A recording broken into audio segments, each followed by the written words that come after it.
on behalf of His Divine Grace A.C. Bhaktivedanta Swami Prabhupada, we welcome you to Sri Radha Gopinath Temple. And my deep gratitude to everyone for so kindly taking your precious time to be here today.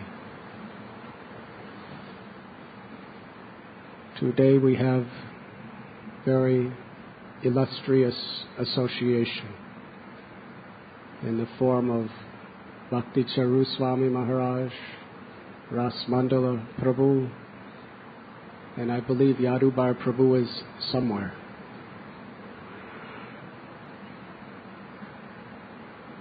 Ras Mandala Prabhu, a very devoted, learned disciple of His Divine Grace Srila Prabhupada, has been faithfully serving the mission of Sri Chaitanya Mahaprabhu for so many years, and his special service is in education. He teaches people how to teach so effectively, incredibly effectively. Even the highest leaders of our society come to learn and be inspired by him. And he is here at Sri Radha Gopinath Temple teaching a teacher's training program at our temple to members of the Brahmachari Ashram and congregation, 6-day course. I believe it's 6 hours every day. And after that, he'll be teaching in Gopal's Garden and Bhaktivedanta Hospital and Pune. He regularly teaches all over the world, Mayapur, Radha Desh, America. We're so grateful to you, Ras Mandala Prabhu, for coming to our simple temple to give us your wonderful association. Let us very lovingly and enthusiastically welcome him to Sri Radha Gopinath Mandir.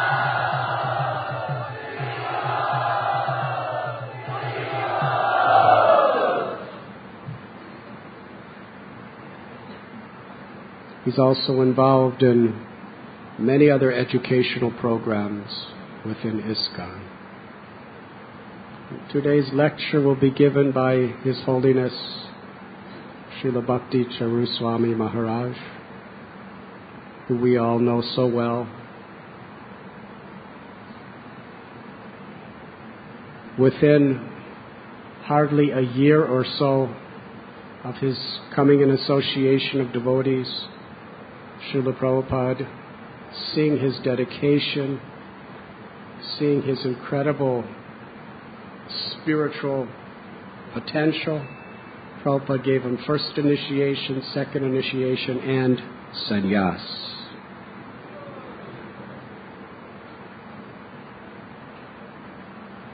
He was Prabhupada's personal servant. At the time when Prabhupada disappeared from this world, he was in that role of Prabhupada's personal servant, lovingly giving his heart, mind, and soul to pleasing his Guru Maharaj. Srila Prabhupada entrusted him with the incredible service of translating all of his books into the Bengali language, which is Prabhupada's own mother tongue. He entrusted that service to Bhakti Charu Maharaj, and he translated all of the Sri Chaitanya Charitamrita's purports, Srimad Bhagavatam, Bhagavad Gita, Nectar of Devotion, Ishopanishad, and other books into Bengali in the service of Prabhupada.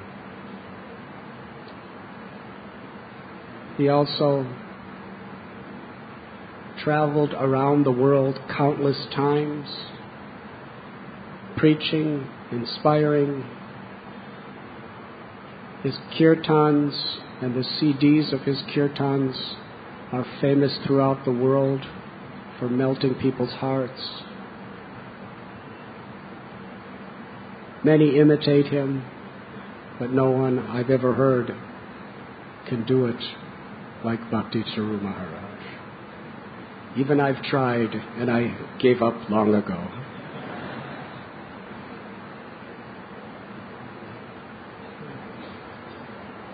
He's one of the governing body commissioners within our society for many years.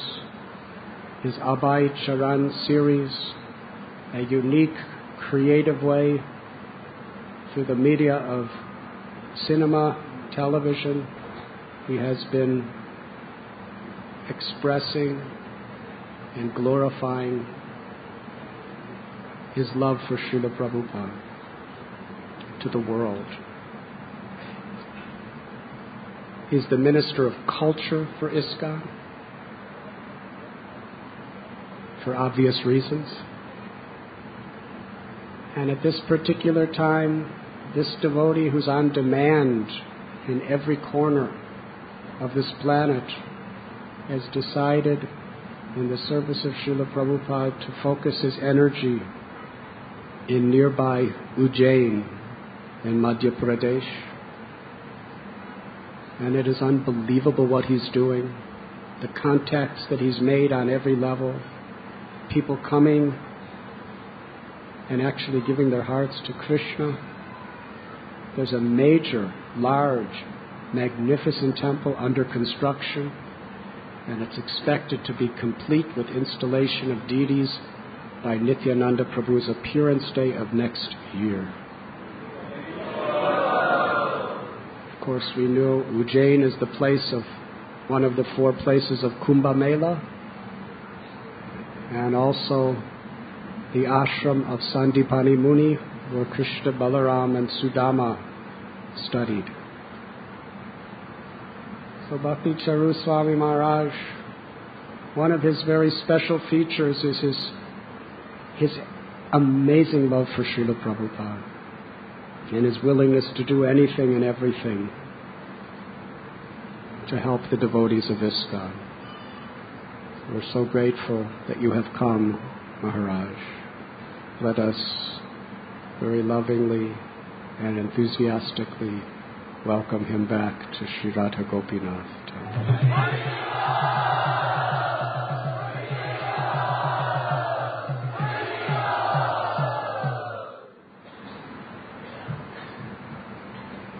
Both of these great personalities, Ras Mandala Prabhu and Bhakti Charu Swami Maharaj,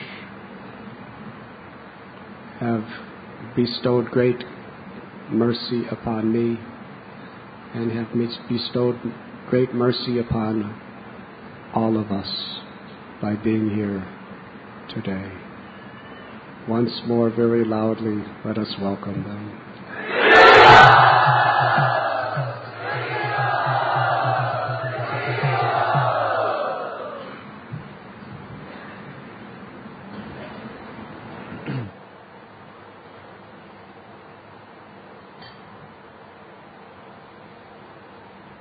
Om Ajnanatimirandhasya Jnananjana Shalakaya Chukshurunmilitam Yena Tasmai Shri Gurave Namaha.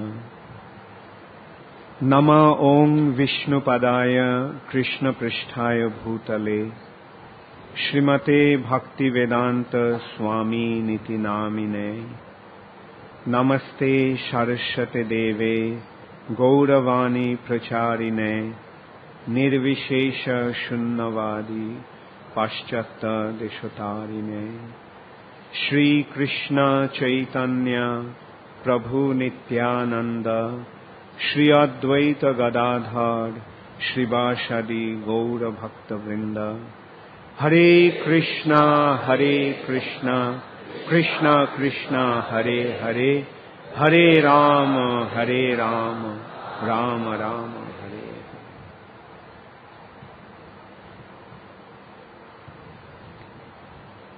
just before walking into the temple room,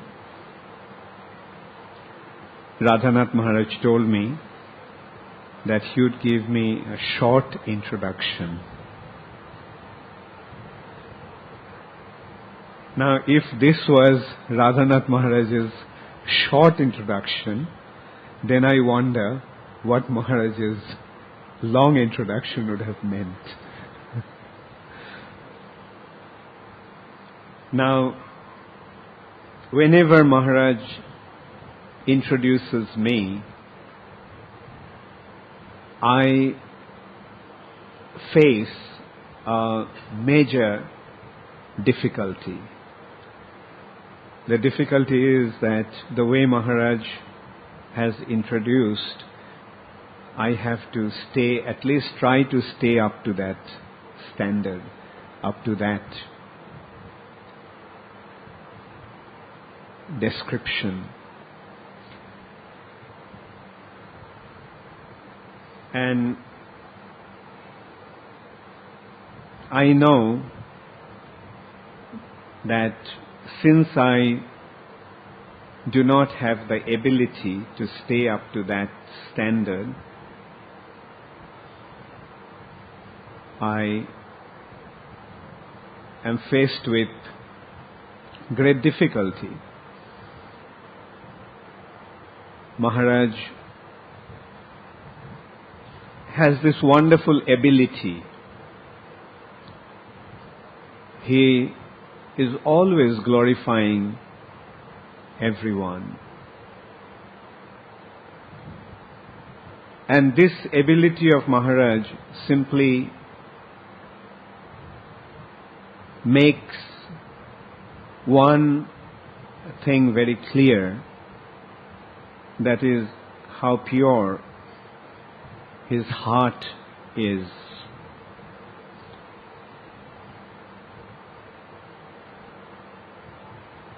Generally, in this material nature, due to our conditioning, we are naturally envious. Envy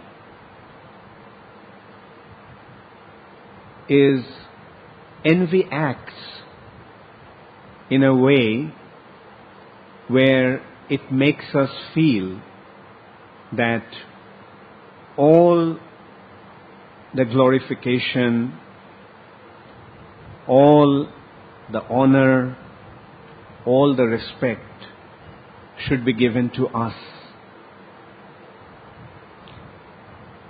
And as a result of that, we cannot actually perceive the good qualities in others. It is envy that prevents us to see the greatness of others. Envy makes us blind towards perceiving others' greatness, because due to envy, we demand that all the glorification and respect and honor should be given to us. Only when the heart becomes purified,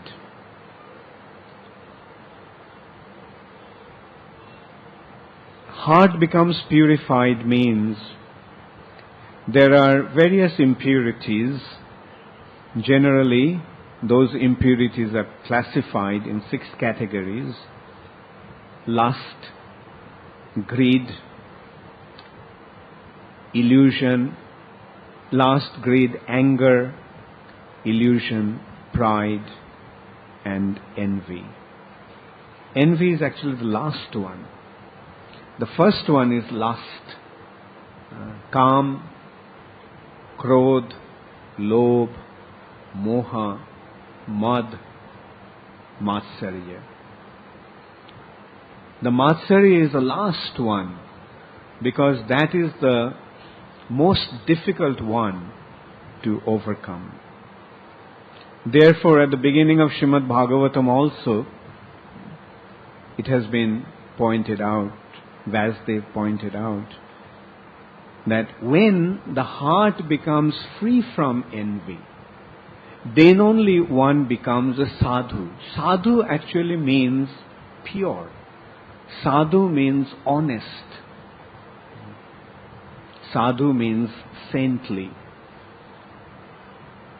In order to become saintly, in order to become pure, in order to become honest, we have to get rid of all these impurities in the heart. So the purity of the heart is what makes us into a devotee. Then only we can appreciate Krishna. As long as our hearts are contaminated, we won't be able to appreciate Krishna. Therefore, Vasudev is pointing out, Parama Nirmatsaranam Satam. Nirmatsar means non-envious. Matsarya is the word for envy. And Nirmatsar means one who is totally free from envy. So instead of pointing out all these 6 impurities of the heart, Vasudev is just indicating this one impurity, the Matsarya. Why? Because when one has become free from envy, that automatically means that he has become free from all other impurities. A person who is non-envious is already free from lust, greed, anger, illusion, and pride.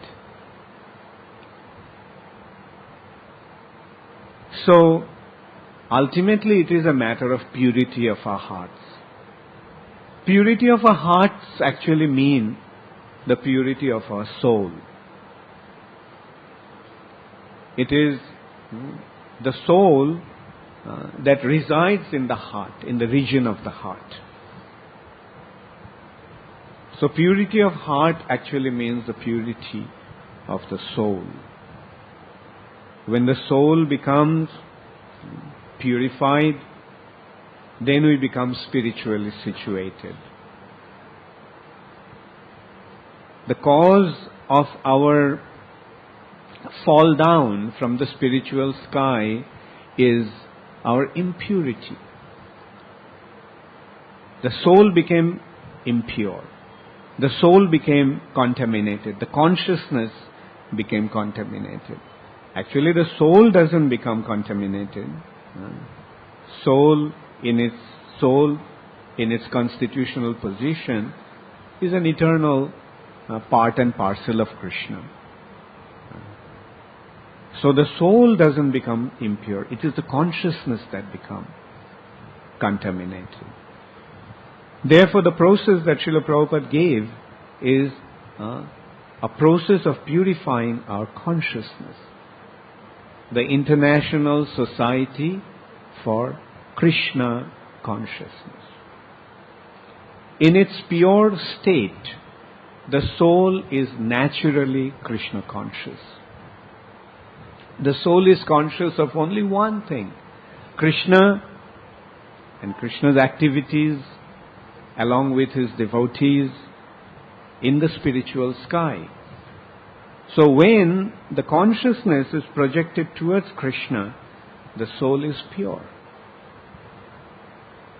The trouble starts when the consciousness is projected away from Krishna. That one little mistake of projecting our consciousness away from Krishna causes all these difficulties of this material nature. So the process that Srila Prabhupada gave is a process of purification of our consciousness. Process of rectifying our perverted consciousness.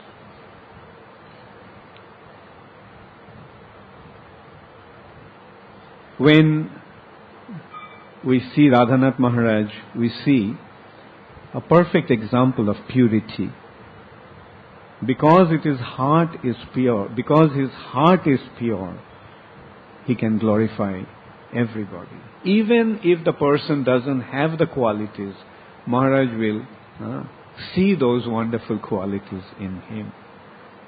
And ultimately what he sees, he actually sees the reflection of his qualities.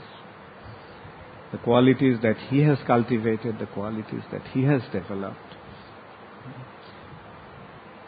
He sees in others. And even though a person may have little bit of qualities, Maharaj can magnify it in such a way, because those qualities are so wonderfully manifest in him.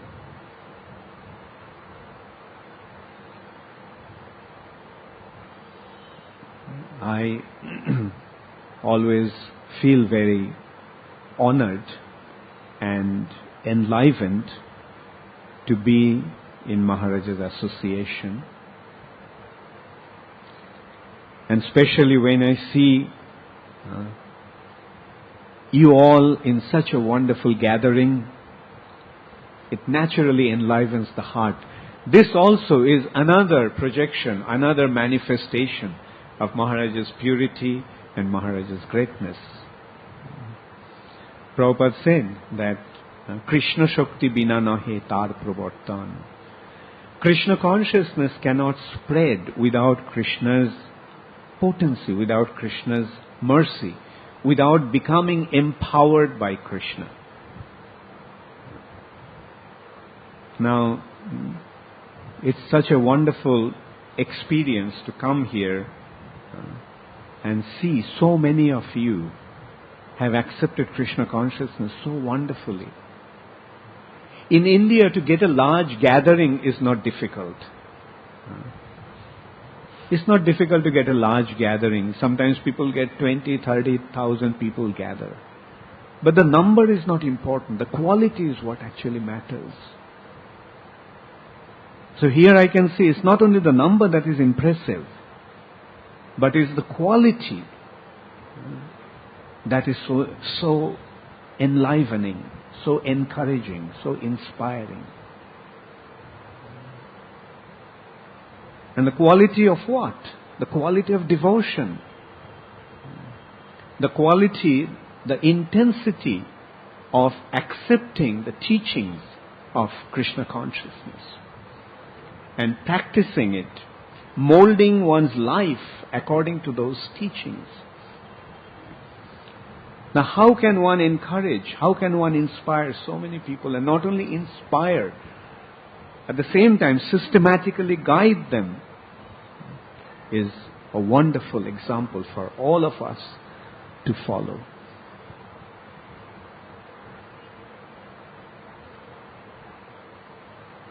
Srila Prabhupada has given us the most perfect teachings. Srila Prabhupada's teachings is immaculate. He has given the most perfect spiritual process. And Srila Prabhupada also created the wonderful arrangement that anybody who wants to follow this process, he can have the opportunity. Anyone who accepts spiritual life, his spiritual life can be protected and nurtured and enhanced. That is Srila Prabhupada's most wonderful gift. There had been many elevated personalities who are very exalted with their own wisdom and with their Krishna consciousness. But the uniqueness of Srila Prabhupada's presentation is the perfect arrangement where people can, the aspiring individuals, can practice Krishna consciousness without any difficulty and make systematic spiritual advancement.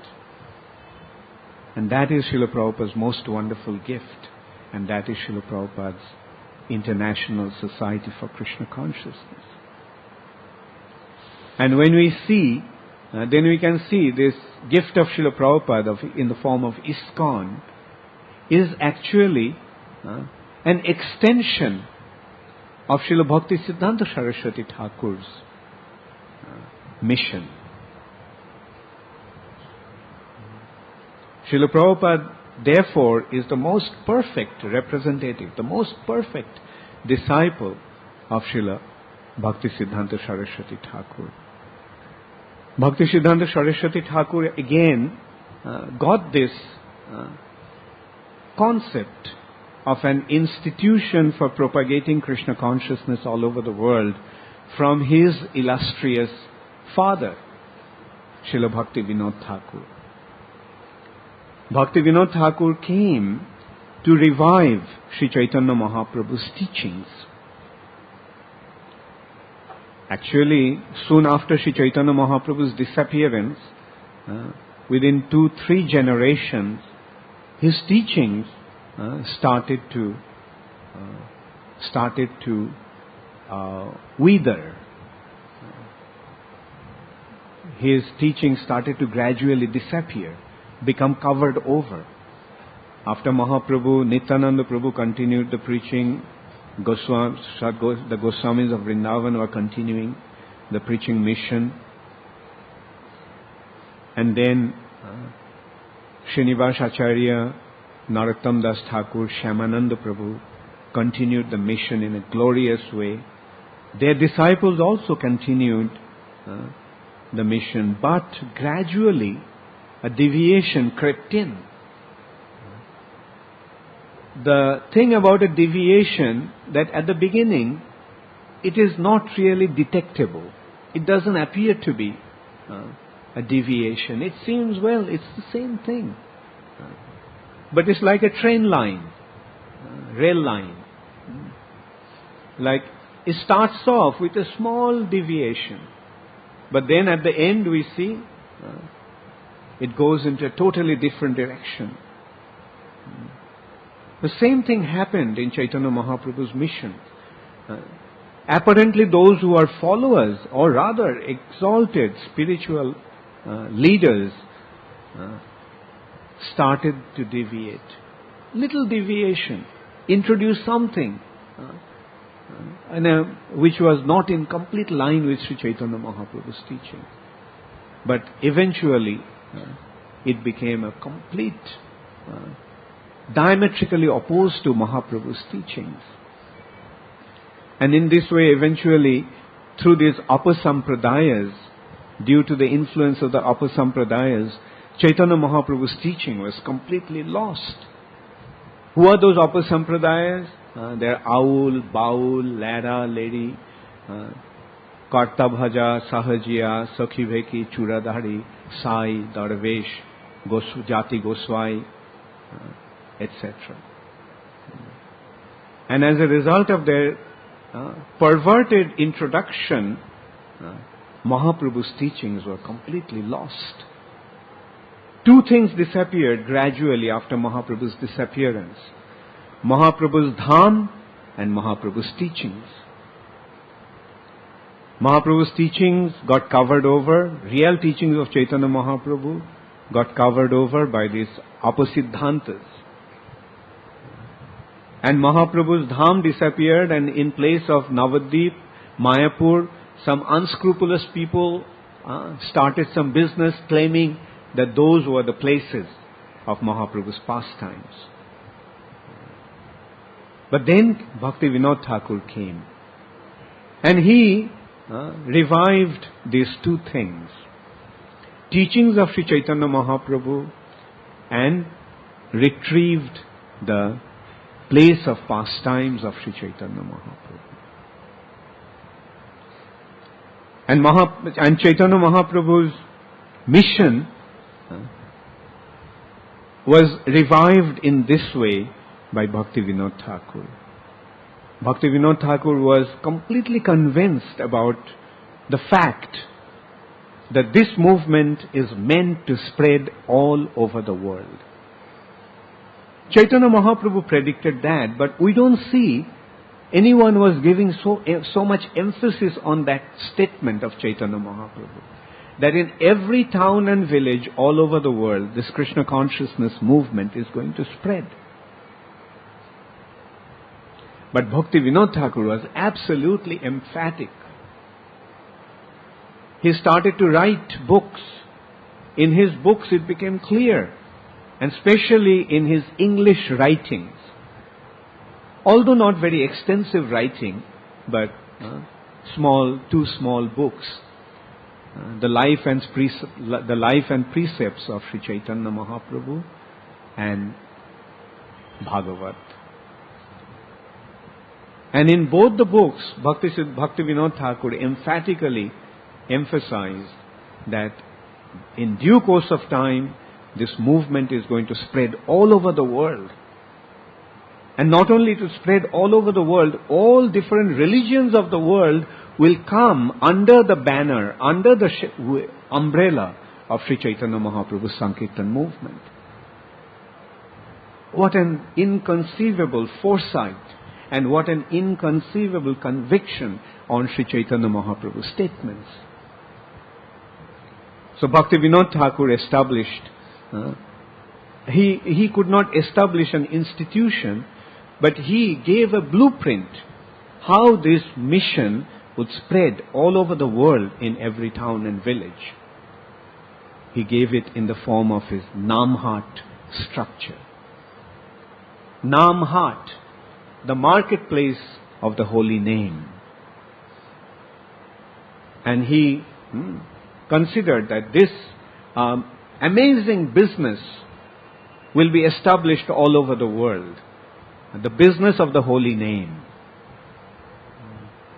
And the soul-selling agent of this commodity, the holy name, Mahajan, is Nityananda Prabhu. Mahajan, the word Mahajan means a businessman. Another meaning of the word Mahajan, of course, according to our understanding, Mahajan means the greatest of the devotees. But the local concept of Mahajan is a businessman. Sometimes even a money lender is addressed as Mahajan. So, well, this is the business of holy name. Nityananda Prabhu is the soul-selling agent. And then there are wholesalers, distributors, and then finally retailers, and the clients, the people who are going to buy those names. What was the price for buying that name? Shraddha. We don't have to pay money. This is a commodity that we cannot buy with any amount of wealth, any amount of material wealth.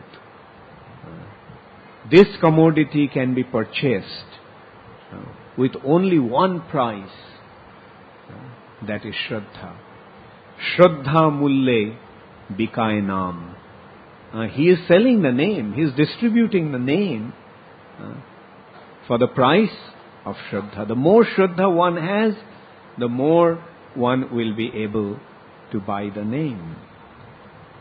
So in this way, Srila Bhaktivinoda Thakur designed the structure, how this Krishna consciousness movement is going to spread. The propagation or the spreading of Krishna consciousness movement, what does it actually mean? It literally means that everywhere people will have the opportunity to buy the name. So there has to be, like in a business, a soul-selling agent, then distributors, then wholesalers, and then retailers. And what are and the marketplace is Krishna consciousness movement. Nam heart. That's the structure. If anybody wants to buy the holy name, where should he go? He should go to the marketplace. And that marketplace is what Bhaktivinoda Thakur designed. Now, according to that concept, according to that blueprint, Bhaktisiddhanta Saraswati Thakur established his Gaudiya Math. And it was distributing the holy name, distributing Krishna consciousness most effectively during his time. And Bhaktisiddhanta Saraswati Thakur was very emphatic about the institution. Why? Because he knew that he is not going to be here forever. He will be there on this planet only for a few years.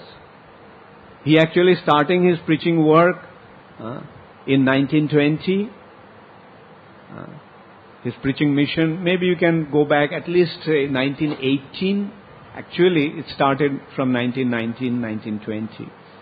And he left this planet in 1936. Only for 16 years he was on this planet preaching. And he knew that this mission must continue. This mission must continue even in his absence. And that's why he was so emphatic about establishing an institution. He gave the maximum emphasis on the institution. And that institution was Gaudiya Math. And he emphatically instructed his leading disciples to follow, to carry on the mission collectively through the institution. But unfortunately, due to various mishaps and misconceptions, that structure collapsed. And as the structure collapsed, we saw the preaching stopped. When Srila Bhaktisiddhanta Saraswati Thakur was present, Krishna consciousness movement was spreading in leaps and bounds all over, everywhere in India. And he even sent his leading devotees to the West to continue preaching there. Because he was not satisfied just establishing his institution within India. He wanted it to go to be spread outside. Because that is how Chaitanya Mahaprabhu's prediction would come true in every town and village. Not only in India, but all over the world. During his time, there were 64 maths only in India. And he attracted most intelligent, most brilliant personalities during his presence on this planet to Krishna consciousness. But unfortunately, as I mentioned, that mission collapsed, disintegrated. But then came Srila Prabhupada, Bhaktisiddhanta Saraswati Thakur's most capable disciple.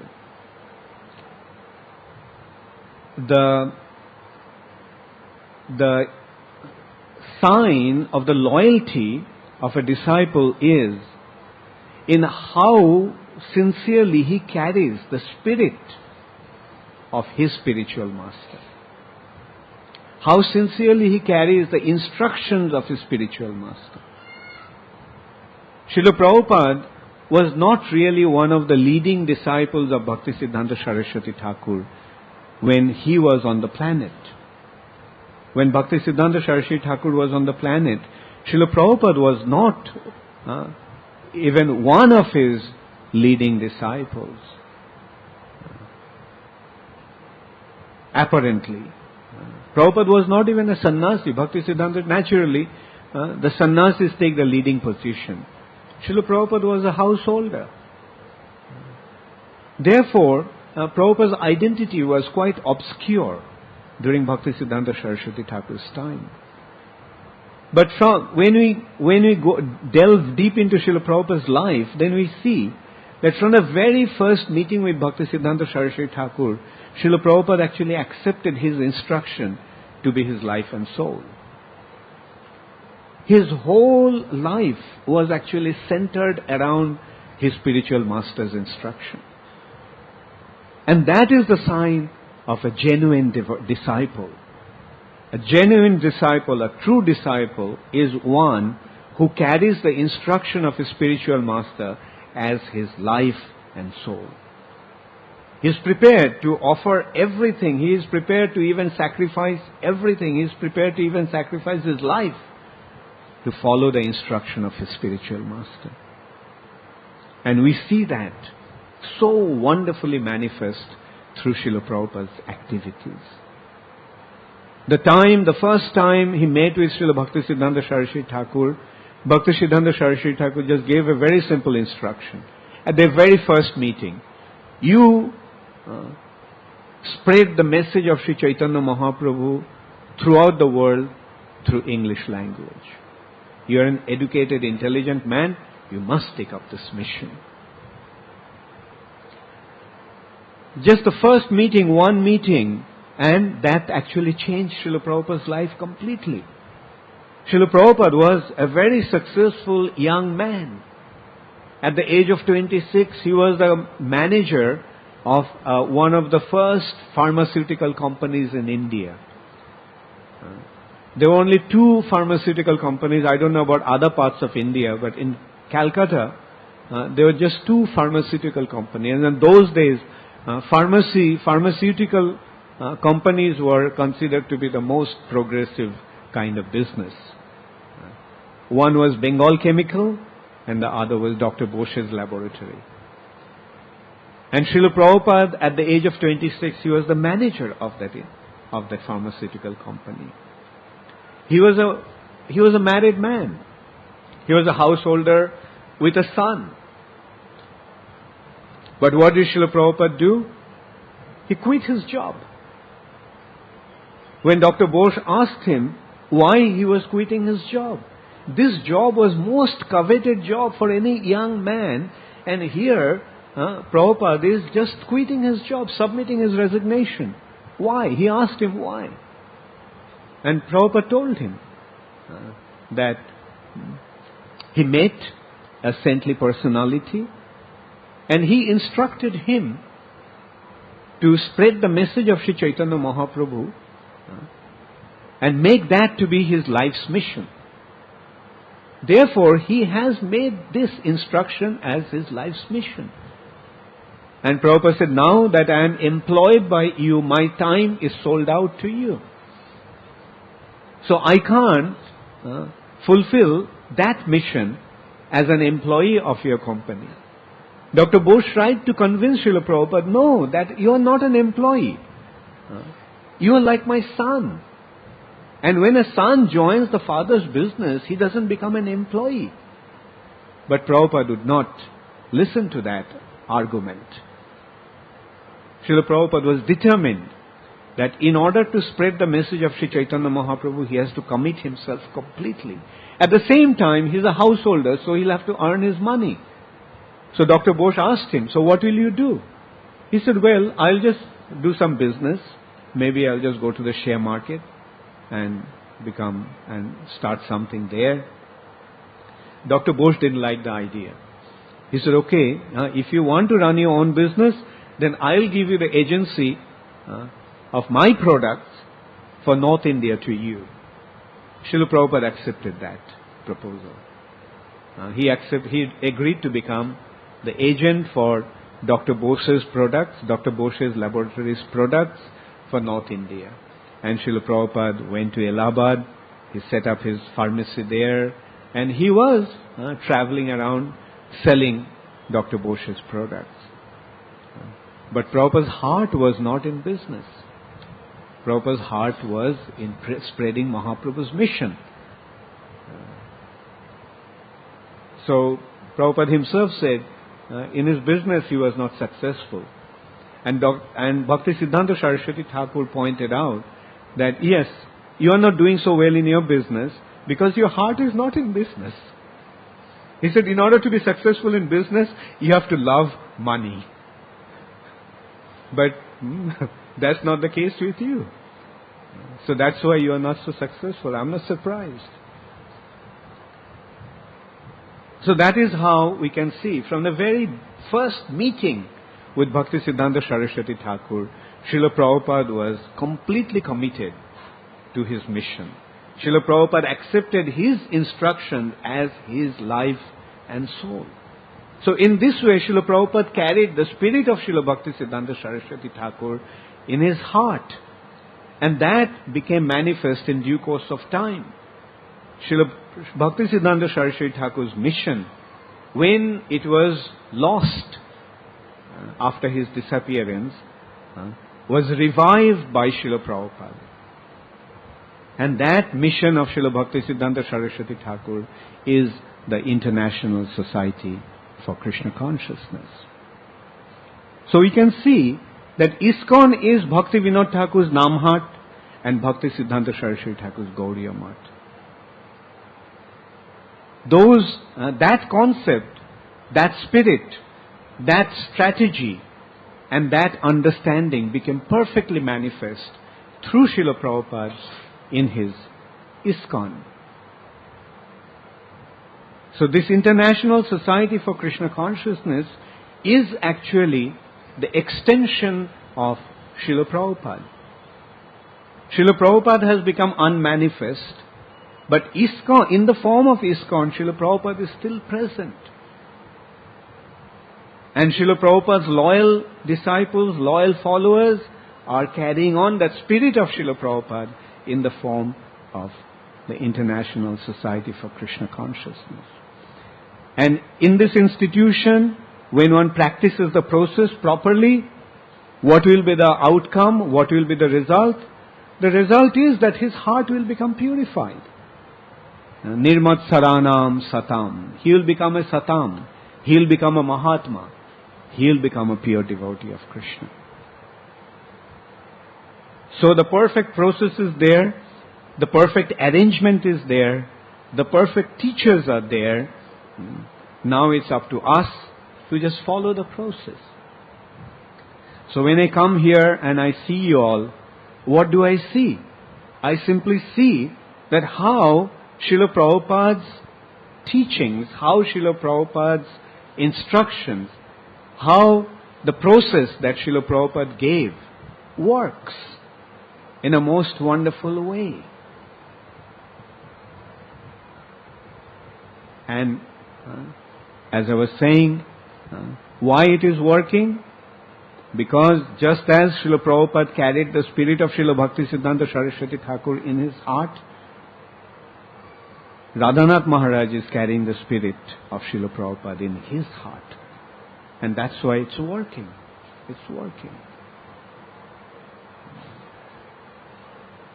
And in this way, a spiritual revolution will continue in this planet. And eventually it will take over the whole world. The revolution will conquer the whole world. And in every town and village, this movement will spread. People will accept Krishna consciousness all over the world and derive an inconceivable spiritual benefit. And in this way, this world will become spiritualized. It won't remain as a part of the material nature.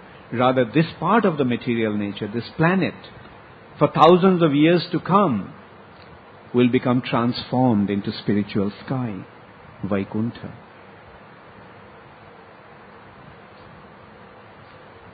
So, with a very sincere appreciation for Radhanath Maharaj and you all, his wonderful followers, I will express my heartfelt gratitude to you. Thank you very much. Hare Krishna. Gaur Premanande. Hare Krishna. Srila Prabhupada ki. His Holiness Radhanath Swami Maharaj ki. His Grace Rasamandala Prabhu ki. All glories to the assembled devotees. Gaur Premanande Hari Hari Bol.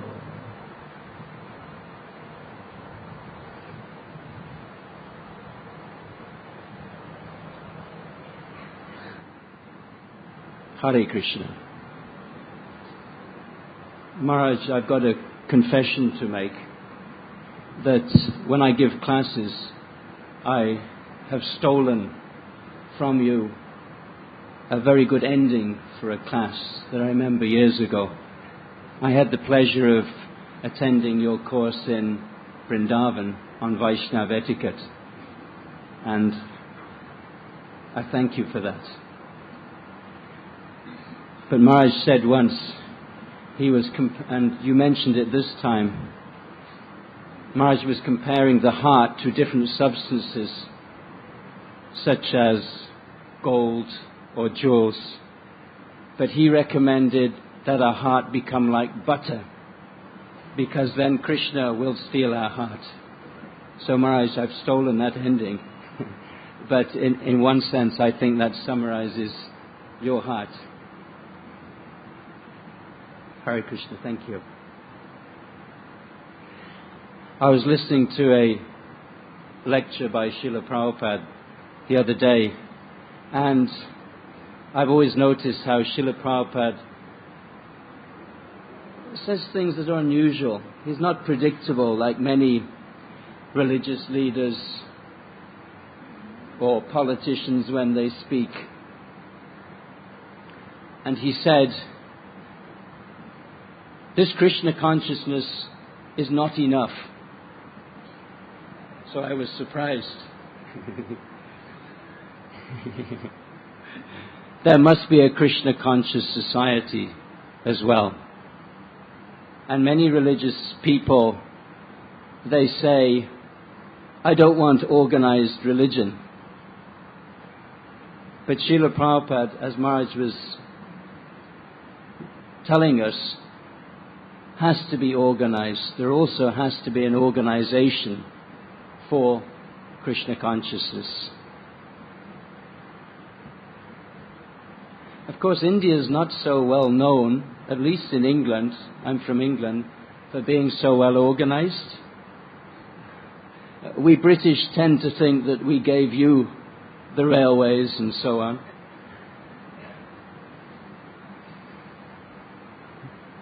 But it's interesting, coming here, in this temple, I've seen such a wonderful, organized temple.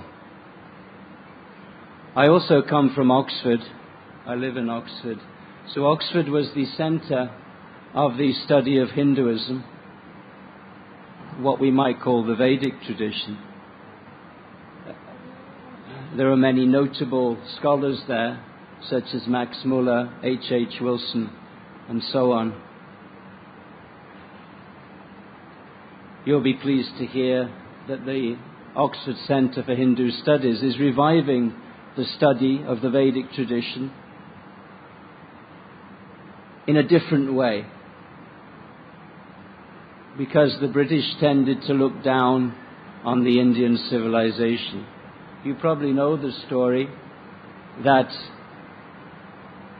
Mahatma Gandhi was once asked, what do you think of Western civilization? That's a good idea. So actually, real civilization begins with the Vedic civilization.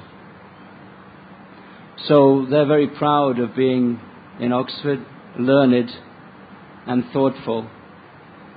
And I've been working in education for a number of years, and convinced that the combination of scholarship, thoughtfulness, and a reflective approach to religion, and that soft heart go together very well.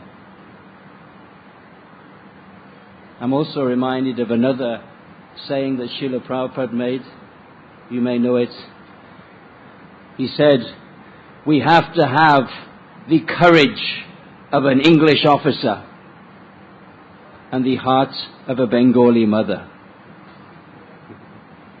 So, I've been working with education for a number of years, and I come to Chowpatty and I see that many of the ideas I had, which I was simply speaking about, have actually happened. And I'd like to thank Radhanath Maharaj for his great service to Srila Prabhupada. It's not my duty to thank him, but thank you very much. And also for the tremendous hospitality that everyone has shown here. You certainly here have trained everyone to see the good, and that is very humbling to see that, and it makes me personally feel that I've got to be more dedicated to the mission of Srila Prabhupada. And I'd like to say here, if there's anything I can do in service for this temple and for anyone here, please engage me. It's true what you're saying, Maharaj. We have to take the mission of Srila Prabhupada to heart. And I was listening to another lecture because, unfortunately, in Oxford I have to sit on the bus very often. They don't have a very spiritual atmosphere, buses. Is it the same here in India? So I listened to Srila Prabhupada's tapes. And he was saying, this is not just a sentimental movement. It is a scientific movement. The more this movement grows, we must take part in all-round activities to make the world happy. So meditating on this, I felt that we have so much to do that if we take this order to heart, we don't really have time to think of everything else. And I would therefore request you, please take Srila Prabhupada's mission to heart. We may not be able to fulfill it right away. That's a fact. It may take some time, just like Srila Prabhupada apparently wasn't fulfilling the mission of his spiritual master for many years. But later on those fruits became manifest. So we may feel, due to circumstances or some inner desires for material enjoyment or whatever, we can't fulfill that mission right away. But my own experience is that if we somehow persevere, it will happen in the end. So my request to you is somehow take Srila Prabhupada's mission to heart. Think what you can contribute individually. And seeing the success of this project, I feel reassured that this ISKCON movement will indeed spread throughout the whole world. So I'd like to thank Radhanath Maharaj and Bhakti Chur Maharaj for their association and their kindness and for seeing the good in others. Thank you. Hare Krishna.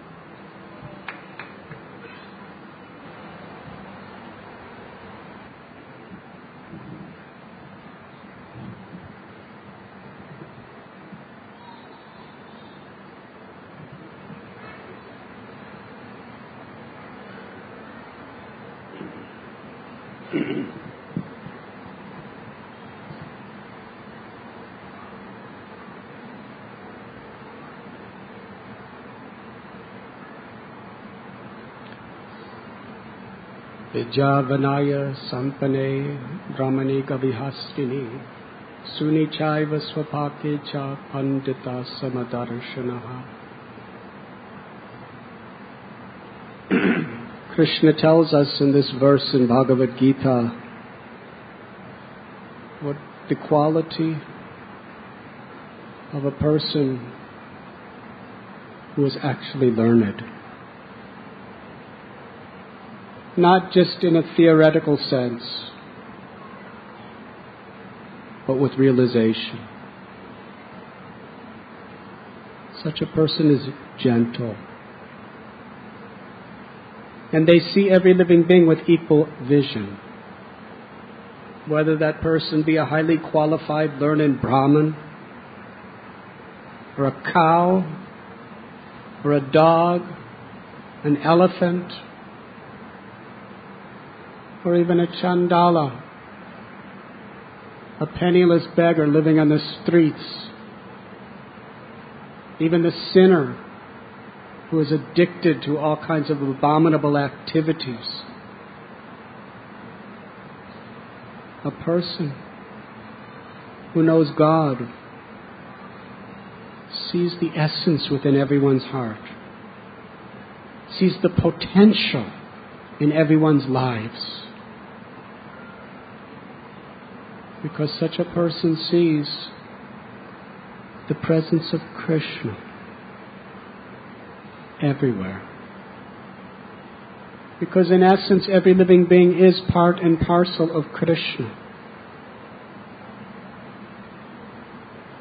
A true devotee in any great religion is saragrahi, a person who is looking for the essence everywhere.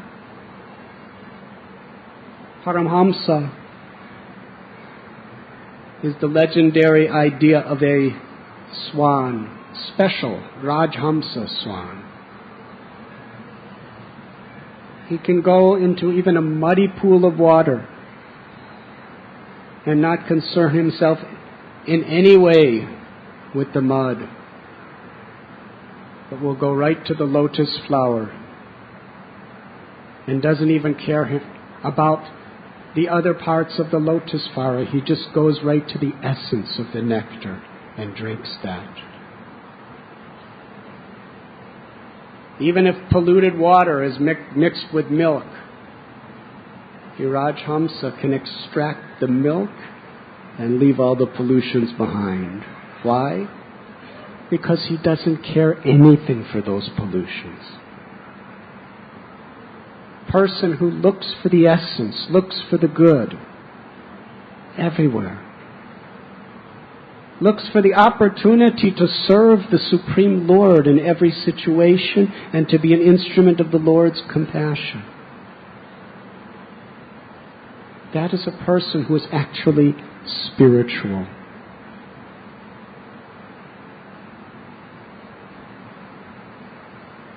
Bhakti Charu Swami Maharaj was discussing the subject of envy. An envious person is quite the opposite. A person who will drink the sewage-contaminated water, extract that essence, and spit out the milk with no care. Because due to many, many years, perhaps lifetimes of conditioning oneself, one develops a taste for the superficial, external, and unimportant things, which are like sewage. The crow loves sewage. The hog loves stool and urine. But the honeybee will not even look in the direction of those things. He's always looking for the nectar within a flower.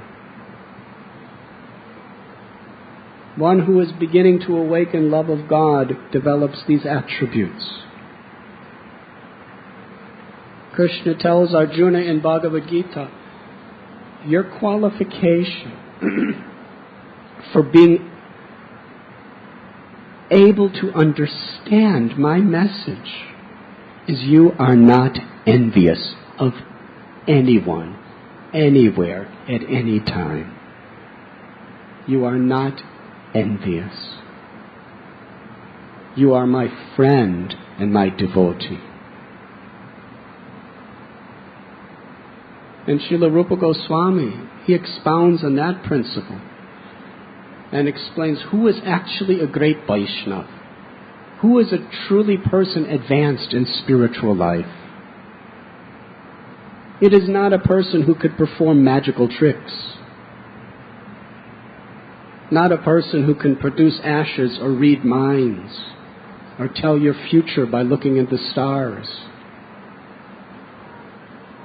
This is all superficial.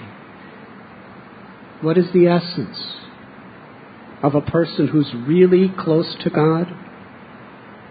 Rupa Goswami tells, that person has no inclination and no propensity to find faults in others.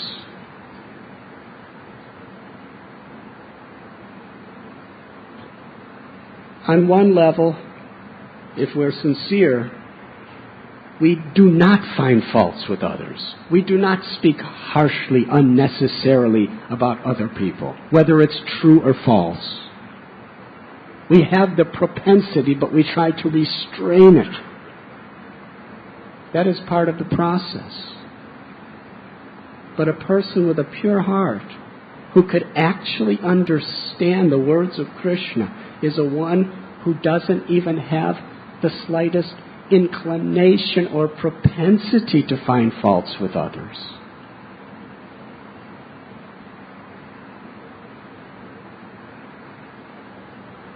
Krishnadas Kaviraj Goswami explains that the pujari of Sri Radha Govinda temple in Vrindavan, he had this quality. He was constantly singing the glories of Sri Chaitanya Mahaprabhu by describing Sri Chaitanya Bhagavat by Srila Vrindavan Das Thakur. This great literature described not only the glories of the Lord, but the glories of all the devotees of the Lord. And he understood the essence of Sri Chaitanya Bhagavat. He understood Lord Chaitanya's heart. There is one passage in Sri Chaitanya Bhagavat where Sri Chaitanya Mahaprabhu raises his arms to emphasize the point he was about to make. And he said, "Hear, and hear well, brothers and sisters. You will attain the perfection of life if you simply, sincerely take shelter of the holy names and do not find faults in others. Just chant Hare Krishna and do not criticize others." It sounds quite easy, but it's very difficult for many, because we are habituated to this prajalpa, to this gossip. It's in the news. It's in the magazines. It's on the television. It makes great cinemas. It's in our family. It's in our society. It's amongst our friends. Prajalpa is an epidemic. And according to the Holy Scriptures, whether it is the Holy Quran, the Holy Bible, or the Bhagavad Gita, the nature of this prajalpa, nonsense talk, gossip, is it spoils our love for God. It drains our spiritual energies from our heart. But yet it is so rampant. It is a disease. According to medical science, many doctors and people who are very recognized in field, they are predicting that in the near future, 1 out of every 4 human beings is going to die of cancer. 1 out of 10 women today are going to contract breast cancer. These are high statistics. It's an epidemic level. And AIDS in certain countries, including here in Bombay, thousands of people are contracting AIDS every day, often by irresponsible lifestyles. The bubonic plague, the Black Plague in Europe, in some countries wiped out the population of 1/4 of the whole population. In just a matter of a few decades.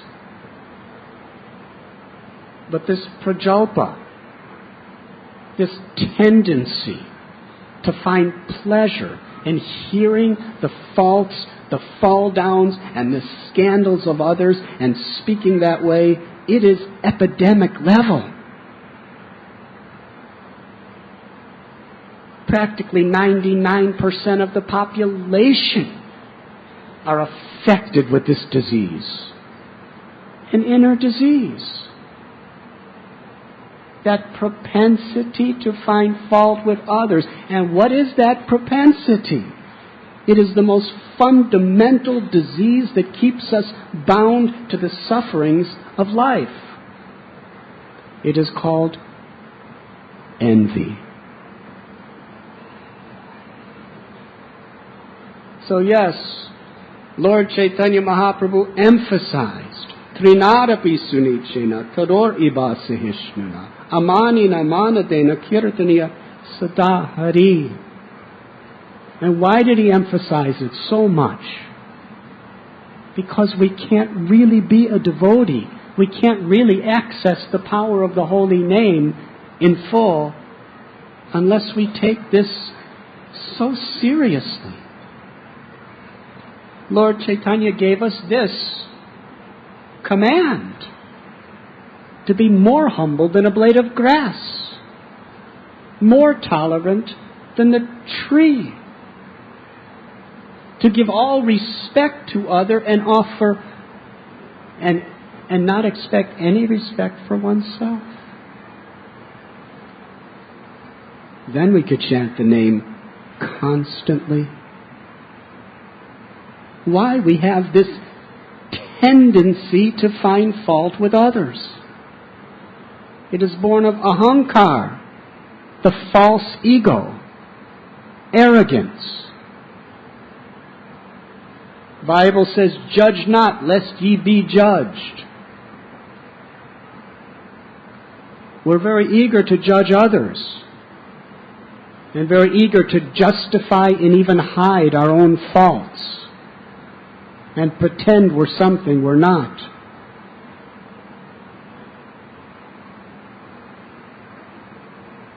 But a devotee is very open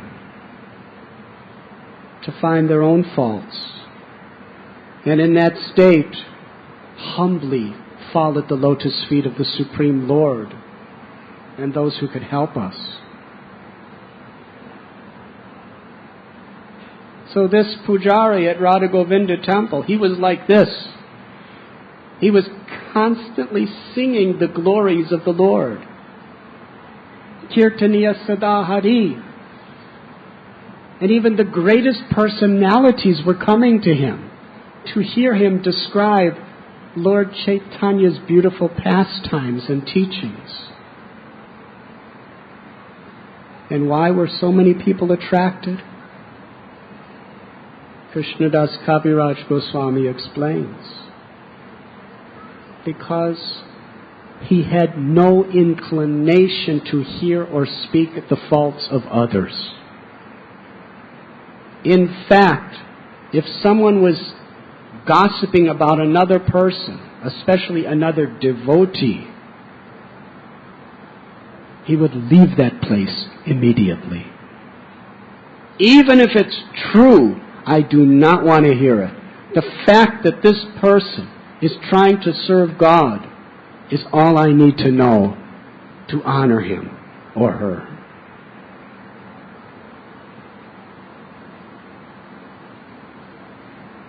This is culture. Actual culture is about properly respecting everyone according to our relationship with them. Actual culture is about uplifting the consciousness of ourselves and all of humanity through art, through music, through dance, through philosophy and poetry, through science and technology, through human relationships, through developing families, developing ashrams. Culture reaches out to every aspect of life, and it is culture if it is serving this purpose of uplifting people's consciousness.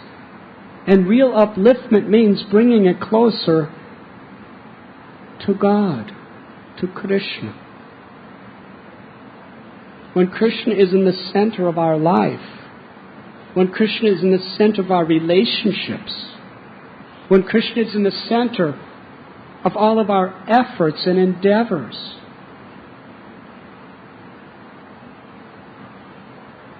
we will find Krishna everywhere. Yegatamam prapajyante tam stataiva bhajamyaham. Krishna tells, as you approach me, I reveal myself accordingly.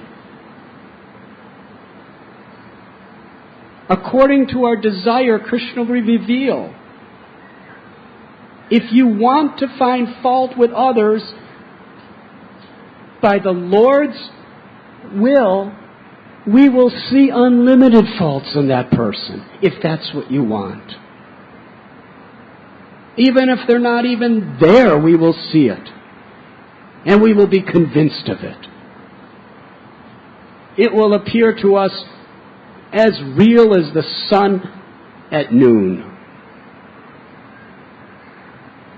That's what we want to see. Here it is. Shishupal, what did he personify? Envy. The nature of his envy went to such an extent that he wanted to blaspheme every living entity in all material and spiritual worlds. Yes? Maybe not consciously, but unconsciously. Because he was blaspheming Krishna. And every living being is the part and parcel of Krishna. If you blaspheme the root of the tree, you're attacking the whole tree. We know this philosophy.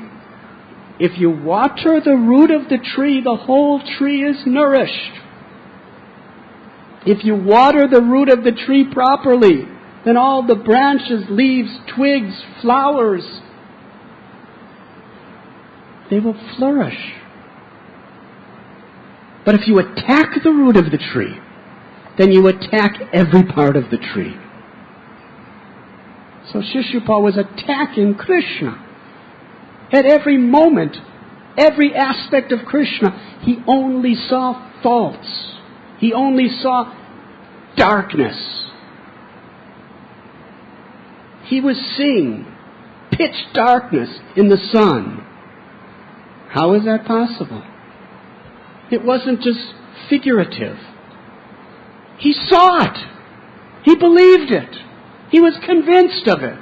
He was willing to put his life on the line that Krishna was the worst person on earth. And no one should respect him. He should be scorned and rejected. Hare Krishna. The atheists, where do they get all their arguments from? From Krishna. If you want to reject God, if you want a life and a so-called civilization without God, then Krishna will give you so many arguments and convince you that there can be no God. That one very famous atheist who was like a founder acharya of some atheistic movement, he was so convinced there is no God that he would assemble many, many people together, even believers, and he would stand on an elevated platform and cry out with a loud voice, God, there is no God. There is no God. This is absolute scientific fact, and I will give you proof. Then he would turn to the sky and cry out in a chastising voice, "If you are there, God, then strike me down with a thunderbolt at this moment, and if you don't, that is the evidence that you do not exist. Now strike me now, I dare you, I challenge you." And everyone would be waiting for the thunderbolt. There was no thunderbolt. And then he would turn to everyone with wrath in his eyes. "You see, there is no God. Give up all this sentiment, all this superstition, and let us progress through science." Hare Krishna.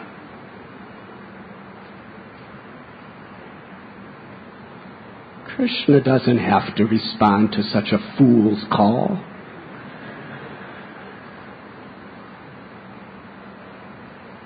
But where is that man now? He was struck by the thunderbolt of time. Shri Krishna Bhagavan ki jai. So yes, what we want to see is what we will see. Look at in the name of religion today, people are so arrogant, so egoistic, so self-righteous, that in the name of God, they're willing to kill, terrorize, demean idol worshippers, pagans, in the name of religion. William Blake has written, "You and me, we both read the Bible day and night. You read black, and I read white." Actually, on each pages, there's black and white, right? Some are seeing the black, and some are seeing the white. The same words of the same personality. And people are fighting and killing each other over the interpretation. And the person saying that you should love and respect all living beings. Hare Krishna. How is that? With such conviction. Ishsarvasya cha ham hridishani vishto. Krishna is seated within the heart of every living being and reciprocates accordingly. Yes, there is good and bad everywhere. If you're looking for the essence, if you're looking for the chance to serve, if you're looking for the good qualities, if you're looking for the potential in another person, Krishna will reveal that to you. And it will illuminate your heart. But if you're looking for the darkness, if you're looking for the faults, due to envy, that's all you'll see. And the more you see good in another, the more you will become envious. The more you see success in another, the more you become envious, like fuel on a fire.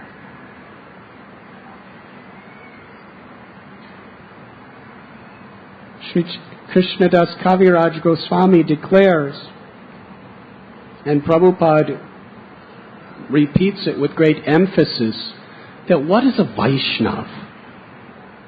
A true devotee of Krishna.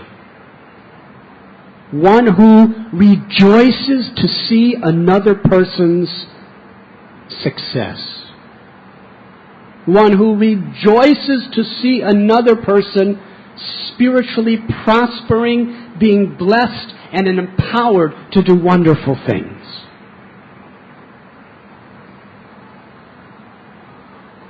That is what we must strive for. If we want that, if we pray for that, if we strive for that, it will be given. Knock and the door will open. Seek and you shall find. Krishna gives us according to our desire.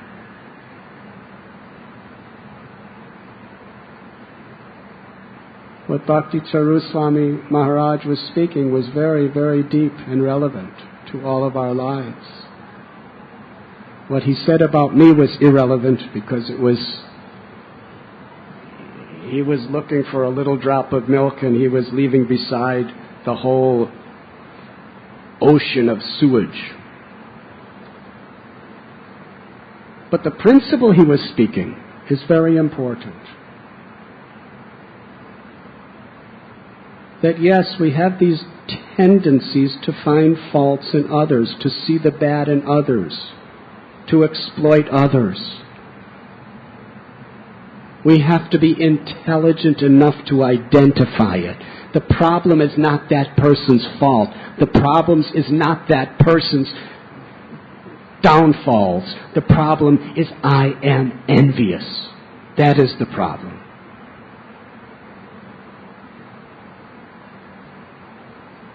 Srila Prabhupada was non-envious. Srila Prabhupada was meeting people who were the most downtrodden, who were oceans of faults. But he saw that little spark, that spark of spirituality in the heart of everyone. And he just focused completely on that spark, encouraged it, and fanned that spark with his compassion, with his wisdom, with his love, and made those little sparks grow into flames and then fires.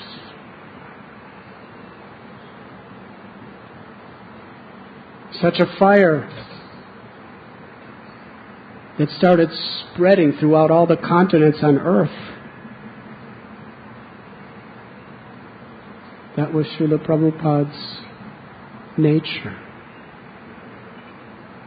And that is what we must all take responsibility to strive for. As human beings, we are responsible for whatever we do, whatever we say,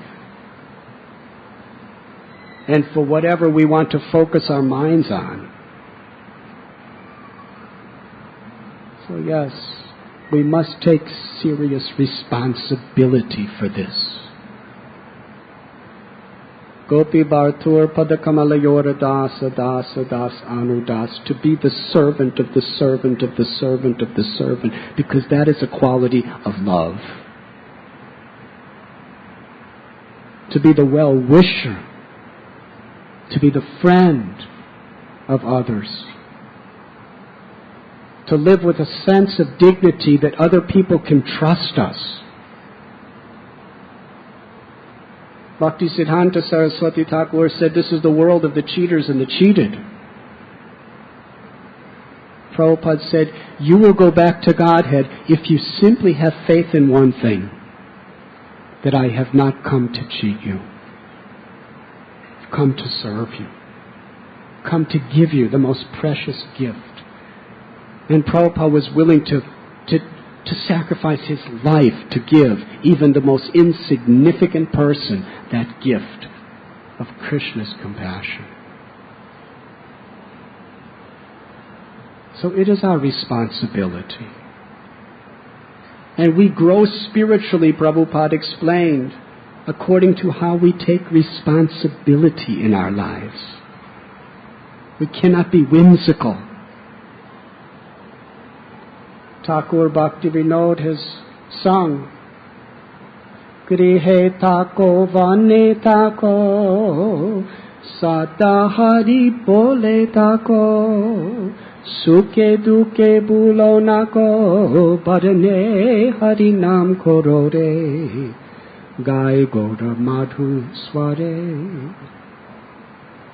Whether you're a grihasta, living with a family, working an occupation in the city of Mumbai even,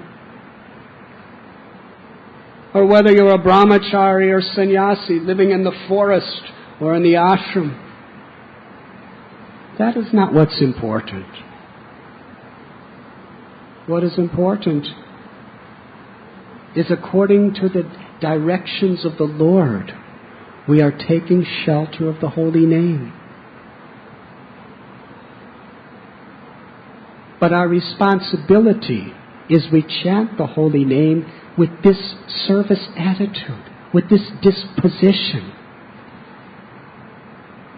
We cannot just expect everyone else to do it, and then I'll just somehow or other be carried along with them.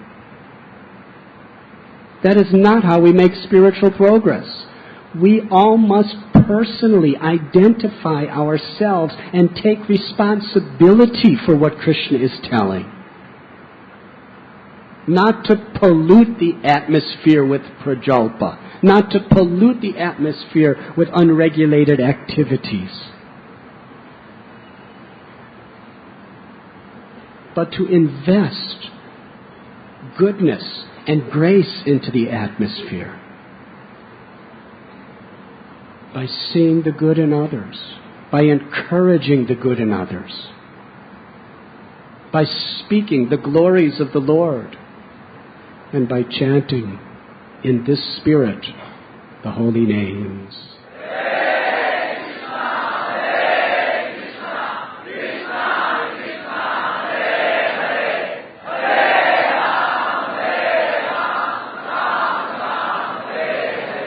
Then this knowledge that we are reading in the scriptures and finding in our classes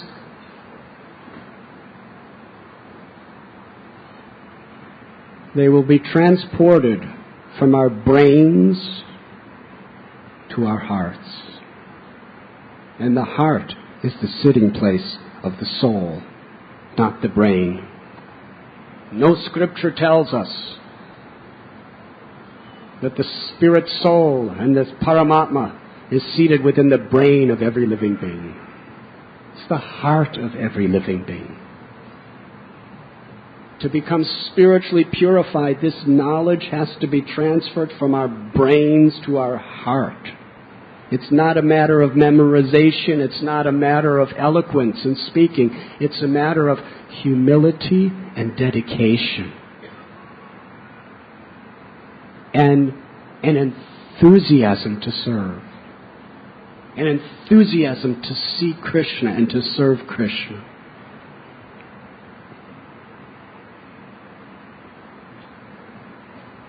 So yes, we cannot just expect everyone to carry us along.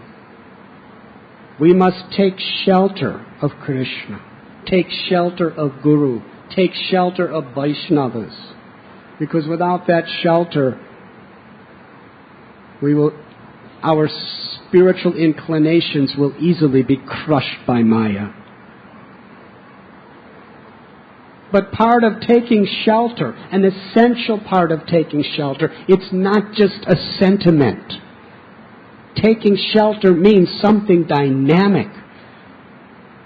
It means what Krishna says, I will depend on His mercy and the mercy of Guru and Vaishnavas, and I will do it. That is taking shelter. And what do we want to do? We want to really try in our lives to take this responsibility of being exemplary. Humble like the grass, tolerant like the tree, respectful to others without prestige. And in this spirit, to be dynamic.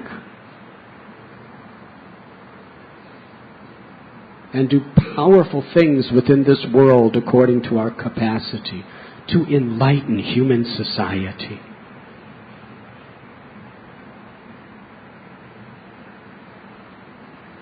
At this time, we will be very specially enlightened by the world-famous Sankirtan performance of His Holiness Bhakti Charu Swami Maharaj. When great souls glance upon us with affection, we should know through their hearts, compassion, which is manifesting through their eyes, we are receiving the mercy of Krishna and Sri Radharani.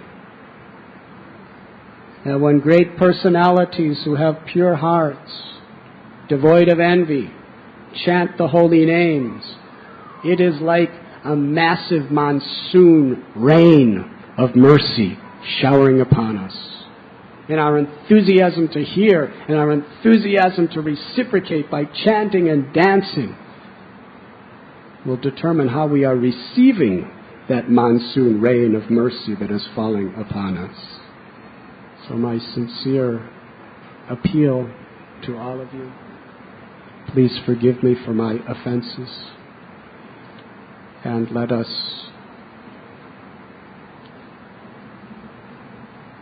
take great joy in Bhakti Charu Swami Maharaj's chanting of the holy names. I wish to thank you very, very, very much. Shri Shri Radha Gopinath Ki Jai. Srila Bhakti Charu Swami Maharaj Ki. Shri Ras Mandala Prabhu Ki. Yadubar Prabhu, wherever you are. Go Ananti Koti Vaishnav Vrinda Ki. Go Premanandi.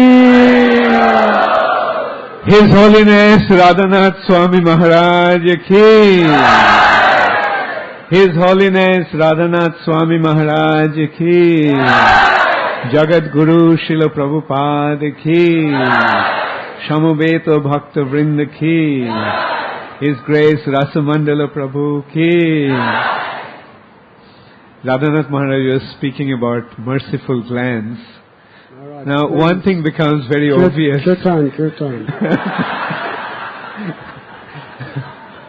That as Maharaj said, the schedule is Kirtan at this a pure point. devotee, Should not violate a pure devotee's merciful glance imbibes spiritual enthusiasm. And today, I could understand why the atmosphere here is so inspiring, and why and how come you all have developed such wonderful spirit of Krishna consciousness. Once again, His Holiness Radhanath Swami Maharaj Ki.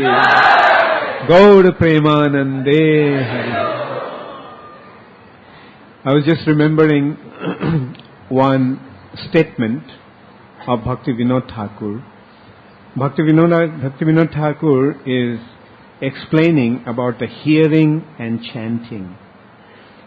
He's saying that hearing the holy name is not just an ordinary hearing. It is actually the holy name enters through the passage of our ears. Korno randhro patho dia হৃদি মাঝে প্রবেশিয়া বরিশয় সুধা অনুপম.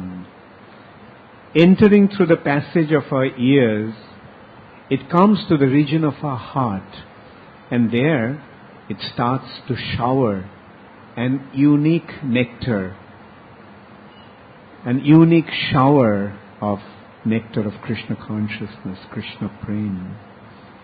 And then the chanting takes place. How? হৃদয় হইতে বলে জিহ্বার অগ্রেতে চলে শব্দরূপে নাচে অনুক্ষণ. The holy name then rises from the depth of our heart. হৃদয় হইতে বলে, it actually forces its way to the tip of our tongue. জিহ্বার অগ্রেতে চলে. And there it starts to dance in the form of transcendental sound vibration.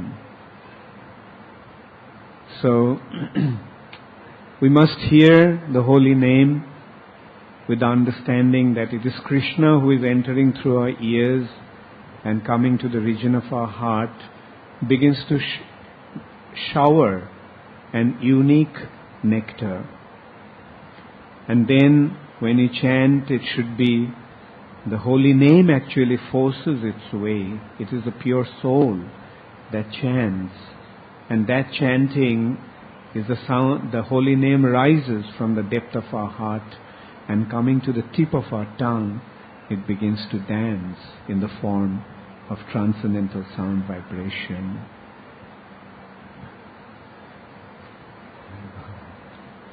Hare Krishna.